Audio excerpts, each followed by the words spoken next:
Federal Executive Council approves rehabilitation of Port Harcourt refinery. Vice President Yemi Osinbajo says Evercare's $1 billion emerging market health fund will reverse outbound medical tourism. NTA to recover 2.07 trillion naira oil taxes.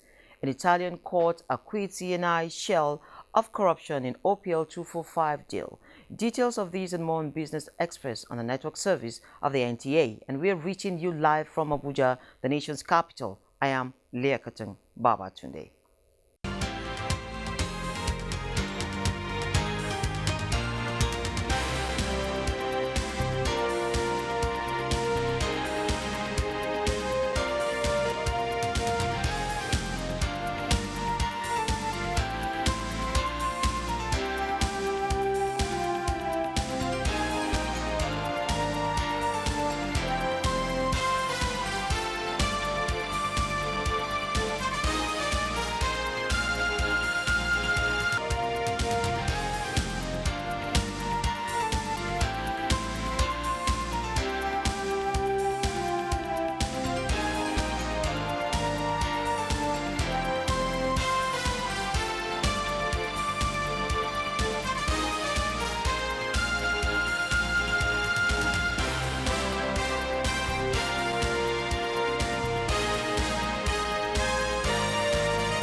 The Federal Executive Council has approved $1.5 billion for the rehabilitation of Port Harcourt refinery in Rivers State. The Minister of State for Petroleum Resources, Timothy Silva, announced these while briefing journalists after the Council's meeting presided over by President Muhammadu Buhari in Abuja. State House correspondent Adam Musambo reports. It was the 9th meeting of Nigeria's highest policy decision-making body for the year 2021 and 38 to be conducted virtually in compliance with the COVID-19 safety advisory. 4 memoranda presented by ministers were considered and approved by the Council towards sustaining the upward trajectory in the nation's quest for a prosperous future. Amongst them is the one by the Minister of State for Petroleum Resources, Timothy Silva, on the rehabilitation of Port Harcourt refinery. And that memo was approved by Council today, so we're happy to announce that the rehabilitation of Port Harcourt refinery will commence forthwith. It is in 3 phases. The first phase is to be completed in 18 months, which will take the refinery to a production of 90% of its nameplate capacity. The second phase is to be completed in 24 months. The final stage will be completed in 44 months. Required funds for the project to be handled by an Italian company, the minister said, have already been provided, and as part of the conditions agreed with the lenders, a professional operations and maintenance company is to be engaged to effectively manage the refinery after the rehabilitation exercise. It is actually a desire of the administration to ensure that our refineries work, and that is the process that has borne fruit today. When the other refineries will also be rehabilitated, discussions are ongoing. We want to take one at a time, and I want to assure you that before the lifetime of this administration expires, work on all the refineries would have at least commenced. On the issue of local participation, as you know, there is a local content law. So our local people will be fully involved with Technimont SPA. The Council also approved a contract variation of 8.6 billion naira for the completion of Enugu-Onitsha Highway project. The variation was to cater for the change of the pavement surface, the binder cost and the wearing cost, to increase the thickness and also to utilize modified bitumen and also to strengthen the shoulders and some bridge works. Also approved at the weekly meeting is the reviewed National Integrated Infrastructure Master Plan 2020 to 2043. There are about 7 asset classes that are contained in the master plan. This is in the areas of transportation, energy, ICT, agriculture, water and mining, social infrastructure, housing and regional development, security and vital registration. Apart from the embedded macroeconomic framework, the new master plan, as the minister explained, also provides for the establishment of the National Council on Infrastructure to be chaired by the Vice President. It is to provide policy direction on all matters relating to the provision of infrastructure across Nigeria. The federal government has described the Evercare choice to invest its $1 billion emerging market health fund in Nigeria as the birth of what will be one of the fastest growing in the economy. Vice President Yemi Osinbajo, who stated these while commissioning Evercare Hospital in Lagos, said the development will help the nation reverse the trend of outbound medical tourism and become a place of choice for specialized procedure in health care. The project, he said, is impact-based and has created hundreds of jobs, thereby positively affecting the economy and the nation. Visiting Director General of the World Trade Organization, Dr. Ngozi Okonjo-Iweala, wraps up her visit to Nigeria with an interface with women in the micro, small, and medium enterprises sector, where she applauded their resilience in the face of trade barriers. The Director General noted the acceptability of Nigerian wares globally and implored those in the fashion industry to capture the African clothing market. Standing ovation as Dr. Ngozi Okonjo-Iweala ends her first official visit as Director General of the World Trade Organization to Nigeria with this interaction with MSMEs. The micro, small and medium enterprises sector in Nigeria accounts for 76% of jobs and nearly 50% the size of GDP, but incomes are still very low. Amid concerns over trade disputes like the fisheries subsidies yet to be resolved, Dr. Ngozi Okonjo-Iweala tells these women that the WTO wants to partner with them to ensure their products meet acceptable standards and the right market.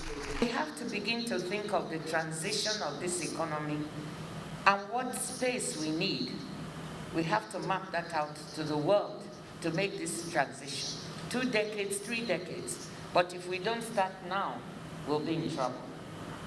The Nigerian Export Promotion Council, NEPC, and some partners are partnering with Nigerian women to gain technical and financial support to bridge the inequality gap in the export industry, are also helping to actualize Nigeria's plans for a zero-oil economy. They are pleased with this meeting. Nigeria has a lot to contribute to the international marketplace by way of non-oil exports. Hence our vision to make the world a marketplace for Nigerian non-oil products and services. Dr. Okonjo-Iweala, who assessed some Nigerian registered products ready for the export market, addressed the media.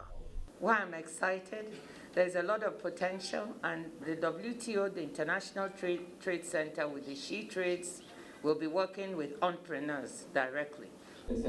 She cautioned against fake news, noting that her father had died over a year ago and not on this visit, as reported in some media outlets.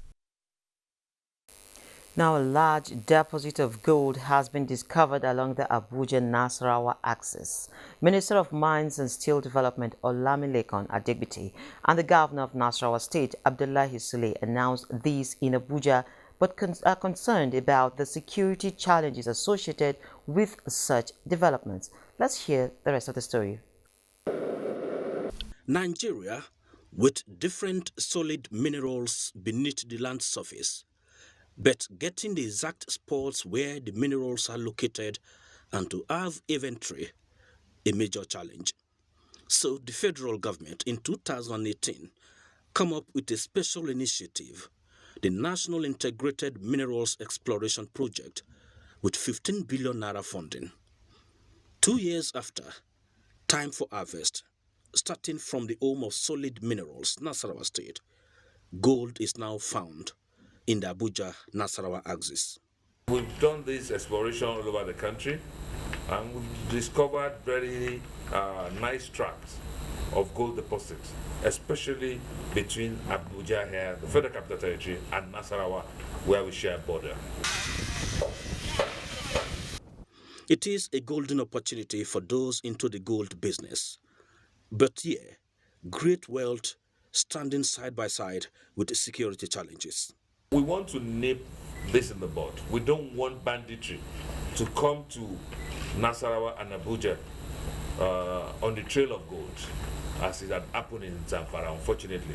Of course, in a place called Uke, at the moment, we have this activity of mining of gold going on, but illegal. And that is a very big concern for us. And I think the Honorable Minister, like you rightly mentioned, if you can set up a team that will go in there to review the situation, it will be wonderful.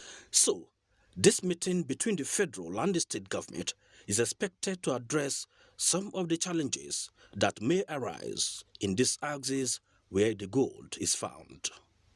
Mayor Ogede, NTA News.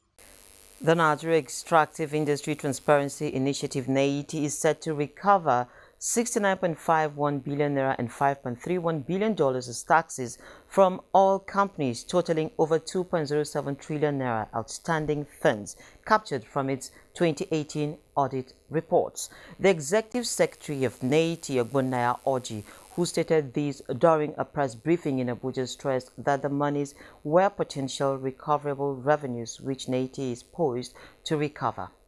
As an agency assigned to enthrone transparency and accountability in the oil and gas industry, our primary function is to interrogate and be able to investigate revenue flows from the industry. How much of this money have companies paid? How much did government receive? Records of Food and Agriculture Organization FAO says Nigeria is among the world's largest consumers of beef, with average consumption of more than 400,000 tons annually. What about milk consumption? Are we really the lowest globally? Let's join Musa Babaliu for details. Should Nigeria be compared with Brazil when it comes to livestock production? Well, veterinary doctors and livestock breeders say the comparison is not necessary. For instance, FAO ranked Brazil as the world's largest producer of livestock, while Nigeria is ranked 14 with only 200 million. However, Nigeria has the second largest population of livestock in Africa after Sudan, followed by Kenya, Tanzania, and South Africa. But these African countries produce more milk and beef, even exporting, while Nigeria is lagging behind. Other challenges hampering the livestock subsector include inadequate availability of feed and fodder and water. Ministry of Agriculture identified crossbreeding through artificial insemination as a way to assist breeders who are interested in milk and animal fattening. This no doubt will improve the livelihood of the pastoral communities and other livestock farmers, and support the effort of the ministry in finding a lasting solution to contemporary challenges of livestock value chain. Now, today we're looking at how Nigeria can further tap into the livestock industry and its value chain, the entire value chain, and I'm being joined by the Chairman, Nigeria Veterinary Medical Association, FCT branch, Dr. Bala Mohammed. You're welcome to Business Express. Thank you so much for having me. So today we're talking cattle. Can you just give us a scenario what Nigeria stands in the global scheme of dairy products? Okay, thank you so much for closing in on this. You know, I like the report when it was we were trying to compare Nigeria and countries like Brazil, and also trying to also highlight our place when it comes to the number of livestock that we have compared to other countries. But you know, the missing link here, and then the very important aspect, is that looking at the two major systems available in cattle production, the communal or the pastoral system, and the intensive and then the commercial outlook type of system, which is the ranching system, is actually missing. And then for the two systems, you have to have a way of meeting up with what the market is looking out for before you are able to export. or before you are able to get the best out of this. Now for milk, let me close in on milk. It is estimated by the Central Bank of Nigeria, I think in 2017, that we lose about 500 billion naira importing powdered milk, just powdered milk. And yet, if you look at our per capita consumption of milk, you find out that I think we are just about 8 kilograms. That is about 8. And I doubt even that is very conservative, just 8 kilograms. And if you look at the order of ranking, you will also see that Nigeria is 173 in the whole world. I mean, out of the 180 countries that have been sampled, Nigeria is 100, very, very poor compared to countries like Finland, other countries like India, where you have them taking about 350 kilograms. So what are these countries doing that we're not doing? Right. And that is where the opportunity lies. I mean, that is where we have actually been covered, and we need to actually look at how we can redo these things. First, it is now looking that Nigerians are not milk, they are not good with milk, but there could be some other factors to that. Could be social, cultural, or economic. And if you look at some of these things, we need to actually go back to the drawing board and see where we have that strength, and then we are able to, you cannot force me to drink milk if I don't like milk. Exactly. For instance, if you compare India, India will not want anyone to kill and eat beef. And therefore, they have actually put in their best in producing the largest number of cattle that will give them quality milk, good milk.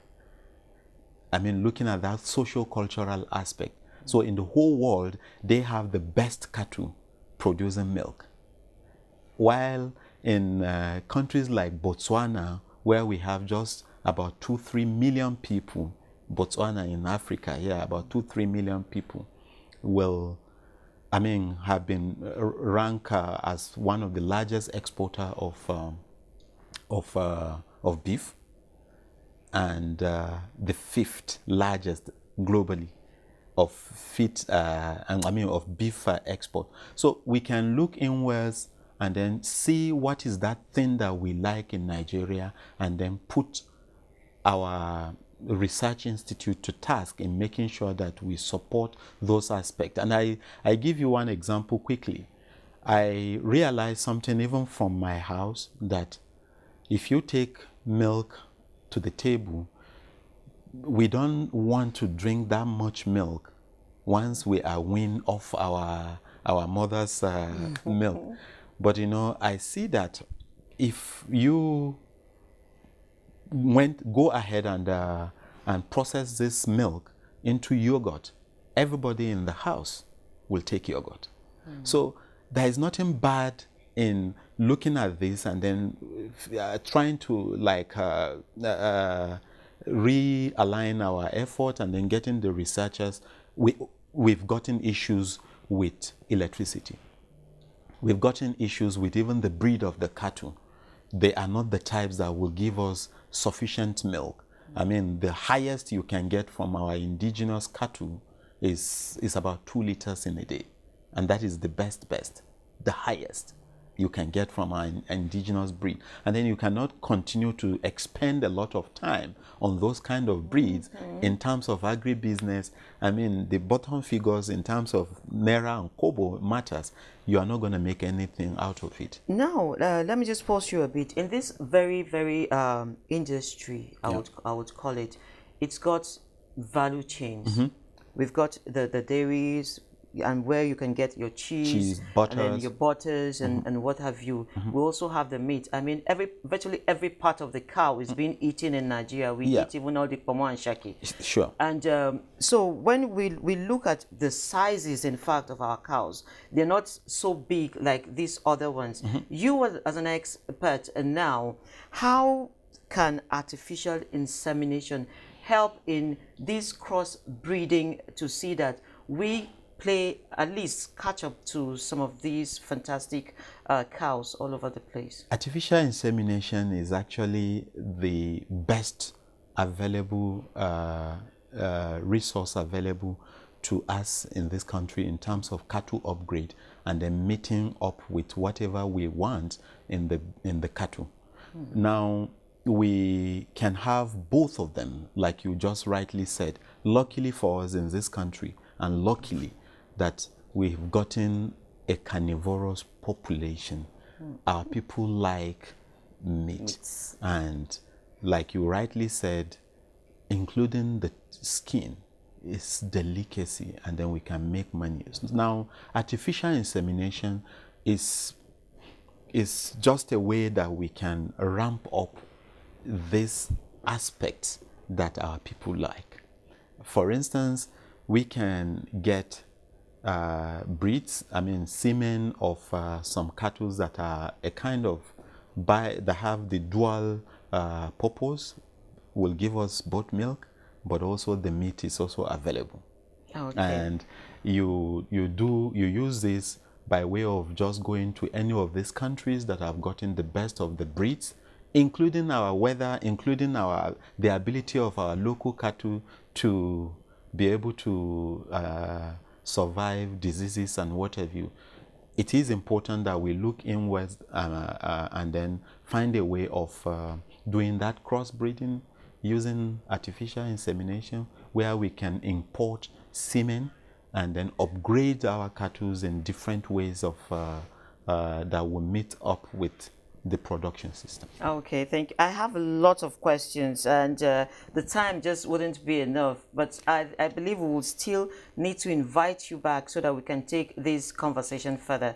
Thank you for coming on the program. Thank you so much for giving the whole of this a different narrative, because I am excited that with the opportunities we've been expending a lot of energy in the aspect of farmer herder clashes when they should be cooperating. We're going to get it right someday. We'll Thank get you it so right. much for having me. Thank you. I appreciate it.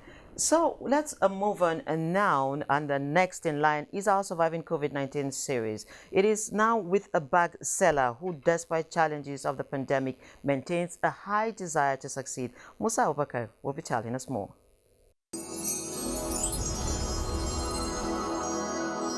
Surviving COVID-19 series is brought to you in partnership with the Central Bank of Nigeria. It's been months of inactivity for this bag shop when the federal government introduced lockdown last year to flatten the curve of COVID-19 pandemic. Chinansa Emmanuel, the owner, was worried because she was fast depleting her savings and no income was forthcoming. How did it affect? Everything dropped. Business dropped, sales dropped, because many people were scared of coming out in order not to get infected. The barrier that was given on the traveling expenses and all that, it cost the boxes. Everything was just standstill because schools were closed, so the school bags were not moving. So everything was just in a standstill. Now with the restrictions relaxed, business is gradually picking up. After the lockdown, many people still didn't believe that the COVID-19 was over. So although it picked up a little because some people got a little courage to come out to patronize, but many other people were still afraid. So they're not 100% sure if the coronavirus was over or not. So it picked up a little, although it was not as buoyant as before. Chinansa said she has applied for the Central Bank Intervention Fund and she is waiting. Yeah, we actually heard, but we are not given because we heard of the COVID-19 survivor fund and all that. Yeah, we applied. I think there was one that they talked about helping upcoming businesses, that businesses are still upcoming to grow. I think we applied for it, but